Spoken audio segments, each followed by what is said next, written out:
The grand celestial hotel ballroom glowed with thousands of white roses and twinkling fairy lights. Victoria Hayes stood at the center of it all, her champagne-colored wedding gown flowing like liquid silk around her feet. Guests laughed and danced, celebrating the union of Victoria and Nathan Thornton, the tech billionaire whose innovative software had revolutionized online security systems. Her cheeks ached from smiling, but Victoria did not mind. This was the happiest day of her life. Nathan stood across the room, his tall frame elegant in a midnight blue tuxedo. His sandy blonde hair was styled perfectly, though one rebellious strand had fallen across his forehead. When he caught her gaze, he raised his champagne glass in her direction. Victoria felt her heart flutter, the same way it had 6 months ago when they first met at a charity auction.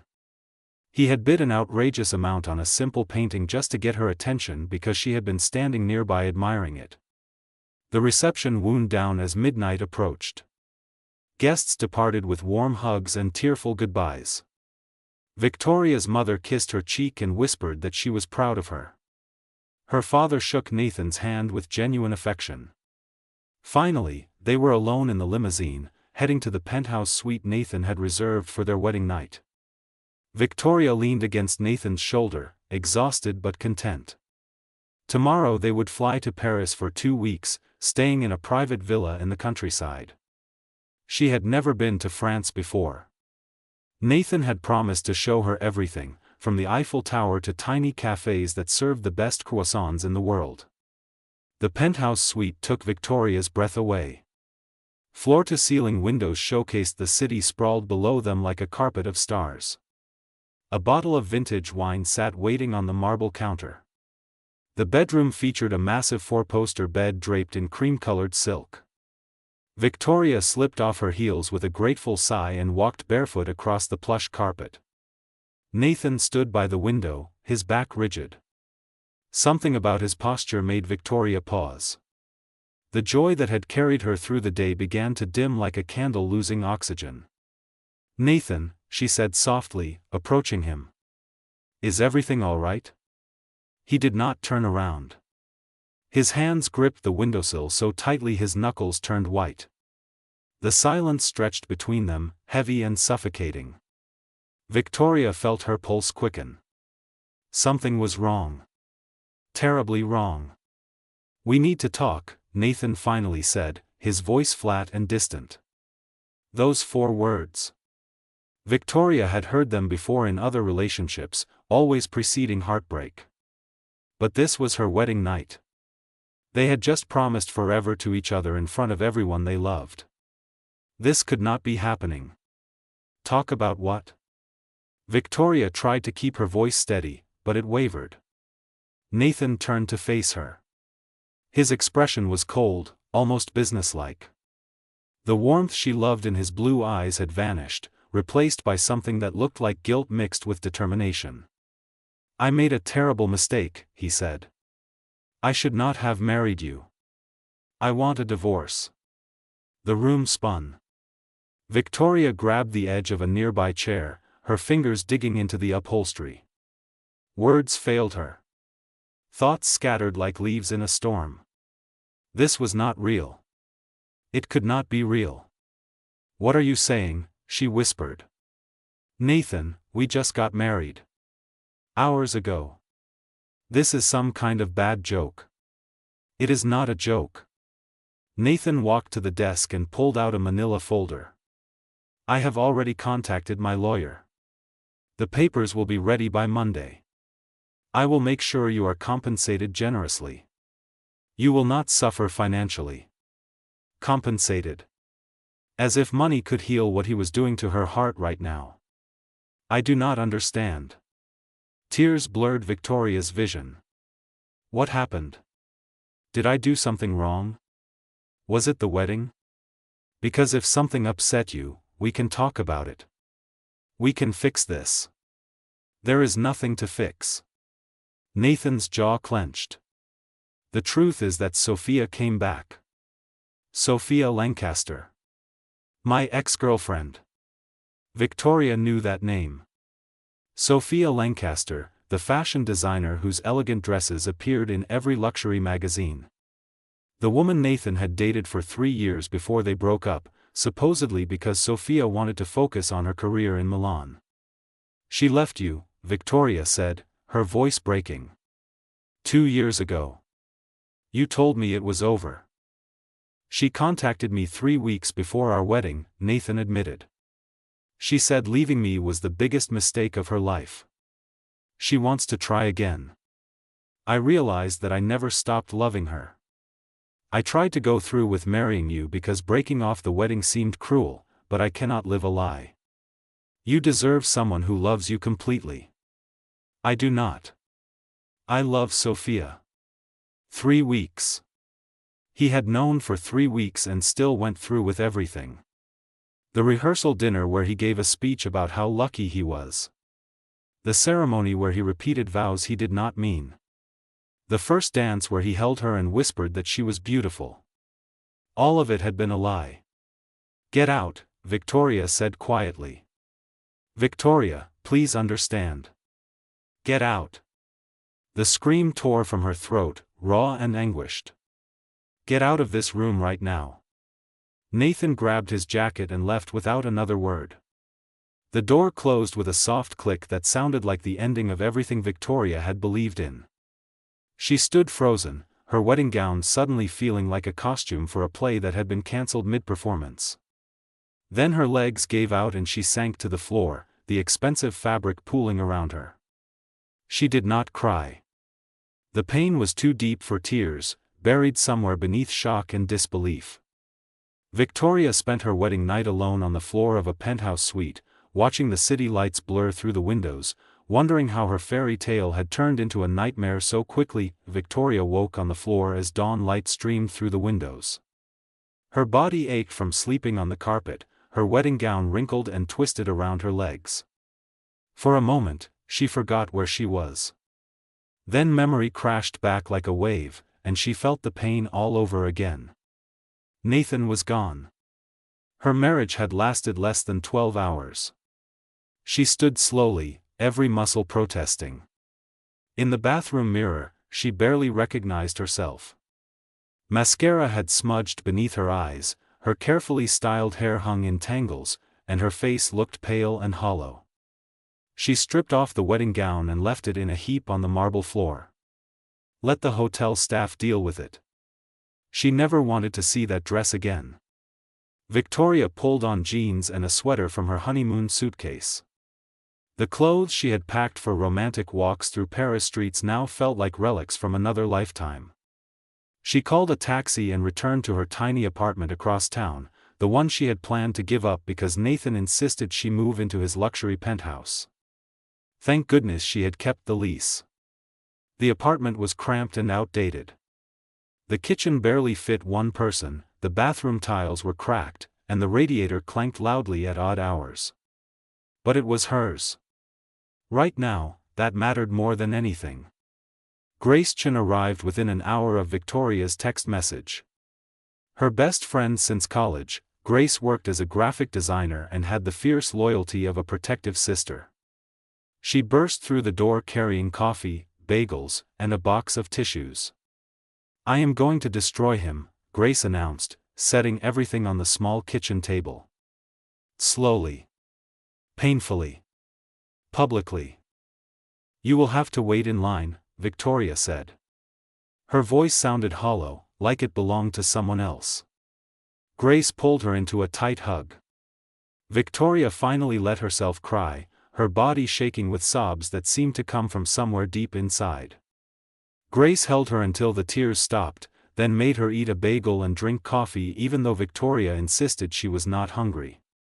"What are you going to do?" Grace asked gently. "Survive," Victoria said. "Go back to work on Monday. Sign whatever divorce papers he sends. Move forward. That is it? You are just going to let him walk away? What choice do I have?" Victoria wrapped her hands around the warm coffee mug. "I cannot make someone love me, Grace.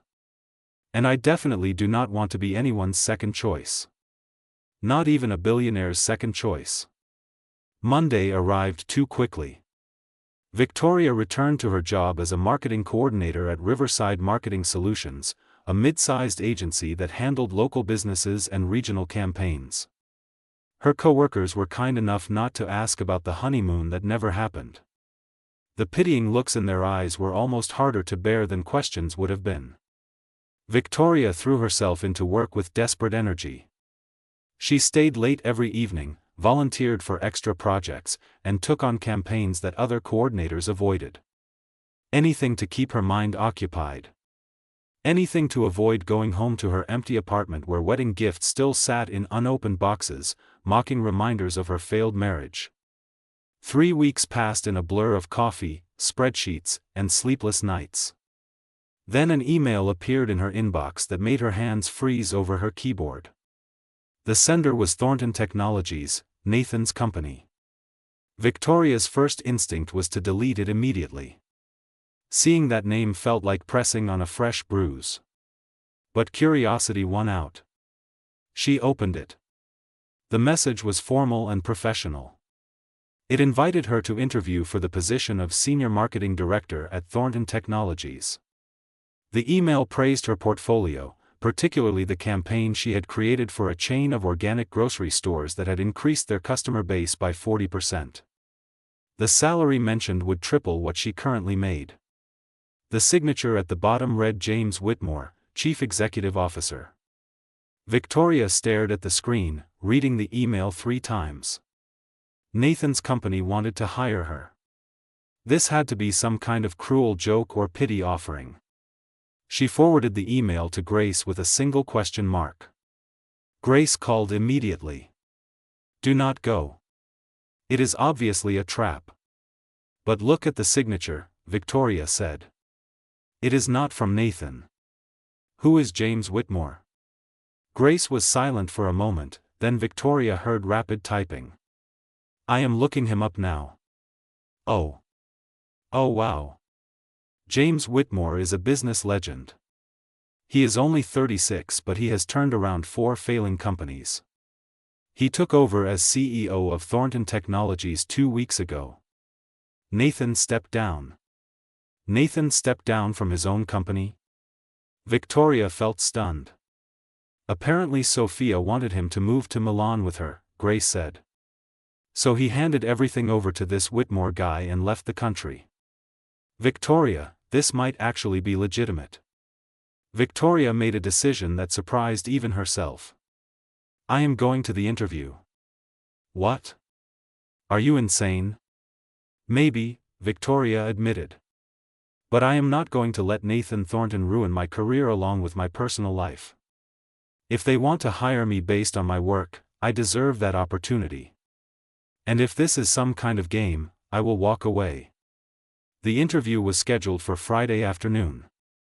Victoria chose her most professional outfit, a charcoal gray suit that made her feel confident and armored.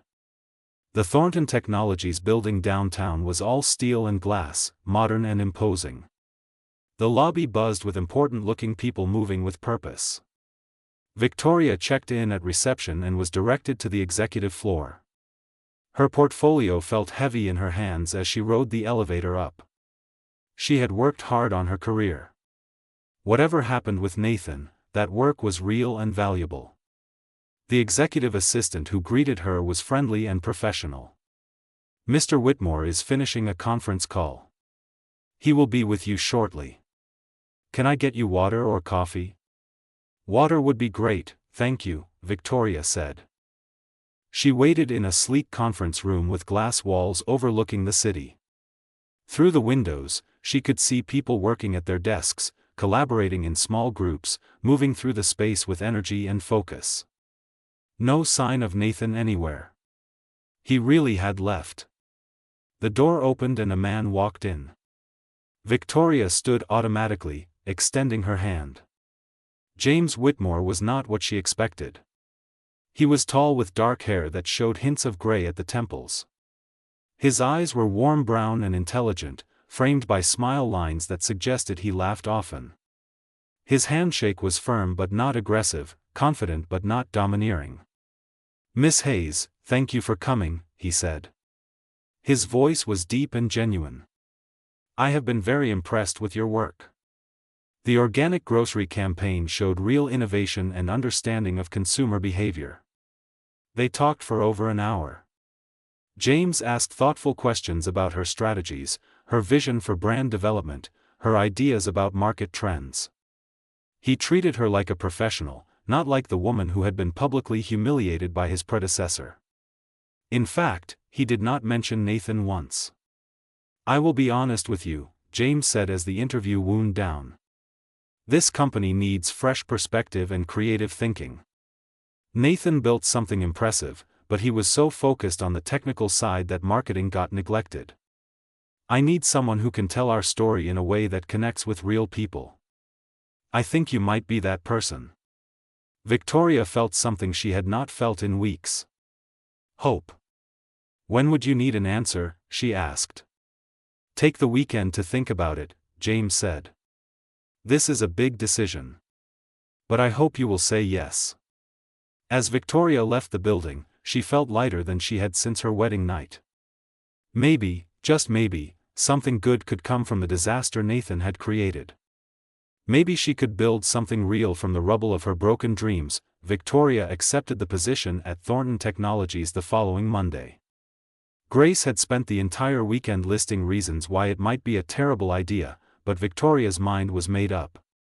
She refused to let Nathan's betrayal steal her professional future.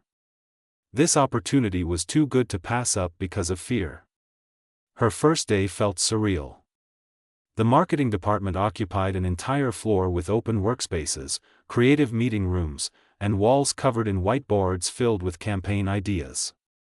Her new team consisted of 6 talented people who seemed genuinely excited to have leadership with fresh vision. James gave her a tour personally, introducing her to key people across the company and explaining the culture he was trying to build. Nathan ran things with an iron fist, James explained as they walked through the development floor. Brilliant technical mind, but he treated people like machines. I want this place to feel human again. Creative. Collaborative. Victoria dove into her new role with determination. She restructured the marketing approach, focusing on storytelling that highlighted how Thornton Technologies' security software protected families and small businesses, not just corporations. She launched a social media campaign featuring real customers sharing how data breaches had affected their lives before finding protection. The response was immediate and overwhelmingly positive. James noticed. He started dropping by her office more frequently, ostensibly to discuss campaigns but often staying to chat about books, music, or the ridiculous coffee shop near the building that somehow burned everything they served. Their conversations felt easy and natural, nothing like the carefully constructed interactions she had shared with Nathan, where she always felt like she was performing for an audience. 2 months into her new position, James invited Victoria to join him for a working dinner to discuss the upcoming product launch. They met at a quiet Italian restaurant downtown, the kind of place with checkered tablecloths and candles in wine bottles. Over pasta and red wine, they talked about marketing strategies, but the conversation kept drifting to other topics. James told her about growing up in Seattle with 3 sisters who still called him daily to boss him around. Victoria shared stories about her disaster-prone family vacations and her mother's obsession with entering baking contests she never won. Can I ask you something personal? James said as they finished their meal. His expression turned serious. You do not have to answer if you do not want to. Victoria's stomach tightened. She knew what was coming. Go ahead. Why did you take this job? Working at your ex-husband's former company seems like it would be painful. Victoria considered her answer carefully. At first, I almost said no for exactly that reason. But then I realized that Nathan does not get to define my choices anymore. He walked away from this company, just like he walked away from me. This place belongs to you now, and to everyone who works here. I wanted the opportunity to prove myself based on my abilities, not my personal disasters. James nodded slowly. For what it is worth, hiring you was the best decision I have made since taking this position. Your work has been exceptional. Thank you, Victoria said, feeling warmth spread through her chest. That means a lot. As weeks turned into months, Victoria found herself looking forward to seeing James each day. He had a way of making her feel valued and respected that she had never experienced with Nathan. Their working relationship evolved into genuine friendship. They grabbed lunch together, debated marketing philosophy, and occasionally went to art gallery openings because James had a passion for contemporary sculpture that Victoria found endearing. She was falling for him. The realization hit her one Tuesday afternoon as she watched him present the quarterly results to the board. He was passionate, articulate, and kind to everyone in the room, from senior executives to the intern taking notes. Her heart did that fluttering thing, and she knew she was in trouble. Grace was thrilled when Victoria confessed during their weekly dinner. Finally. I have been waiting for you to notice. That man looks at you like you hung the moon. He does not, Victoria protested, feeling her cheeks heat. Trust me, he absolutely does. So what are you going to do about it? Victoria had no idea. The thought of risking her heart again terrified her. What if she misread the signals? What if James only saw her as a colleague? What if she opened herself up and got destroyed again? Then Nathan called. Victoria was working late on a Thursday evening when her phone rang with a number she had deleted but still recognized. She considered not answering, but curiosity got the better of her. Hello, Nathan. Victoria. His voice sounded strained. I am glad you picked up. I was not sure you would. What do you want? She kept her tone neutral and professional. I made a mistake. A terrible mistake. Sophia and I, we are not working out. She is focused on her career, traveling constantly. We barely see each other. I realize now that what we had was nostalgia, not real love. I want to talk about us. About giving our marriage another chance. Victoria felt nothing. No anger, no pain, not even satisfaction at his regret. Just emptiness where he used to occupy space in her heart. There is no us, Nathan. You ended that on our wedding night. I know, and I am so sorry. I was confused and stupid. But we can fix this. I have already spoken to my lawyer about reversing the divorce. We can start over. I will do better this time, I promise. No, Victoria said simply. What? Just no. Victoria, I am offering you everything. We can have the life we planned. The house, the travel, everything. You are offering me a life where I will always wonder when you might change your mind again.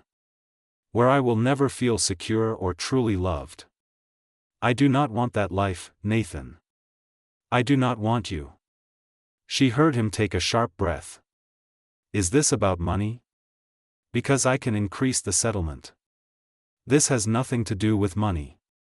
Victoria felt calm and certain. This is about self-respect.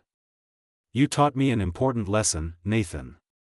You showed me what I deserve, by showing me what I do not deserve. Thank you for that. She ended the call before he could respond. The next morning, Victoria walked into the office feeling lighter than she had in months. James was waiting by her door with 2 cups of coffee from the good place across town.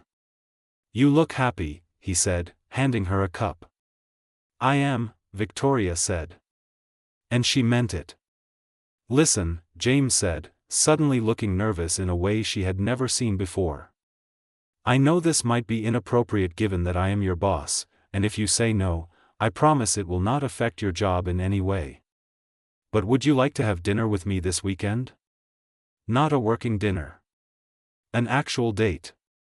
Victoria's heart soared.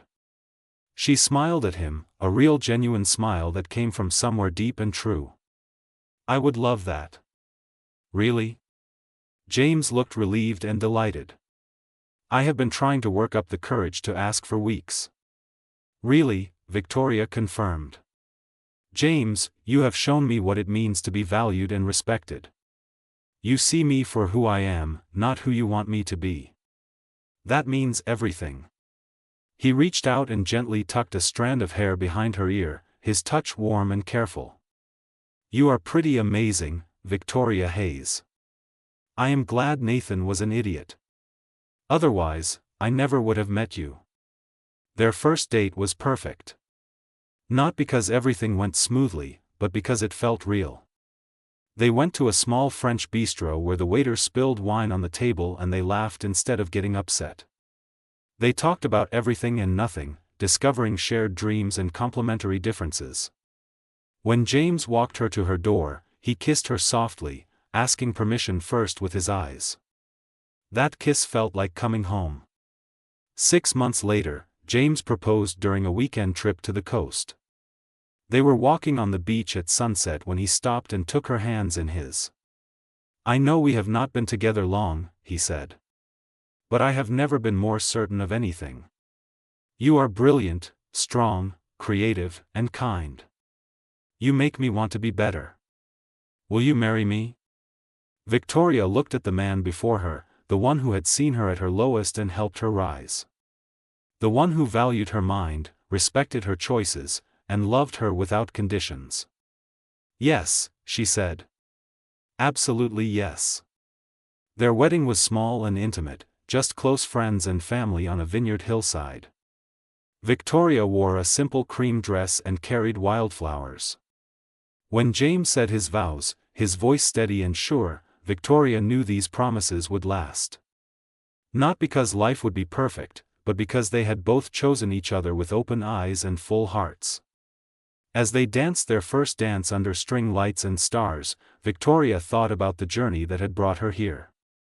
Nathan's betrayal had shattered her, but from those broken pieces, she had built something stronger. She had discovered her own worth, pursued her dreams, and found love that was real and lasting. Sometimes the worst thing that happens to you leads to the best thing that could happen. Sometimes you have to lose everything to find what truly matters. Victoria had found it. And she was never letting go.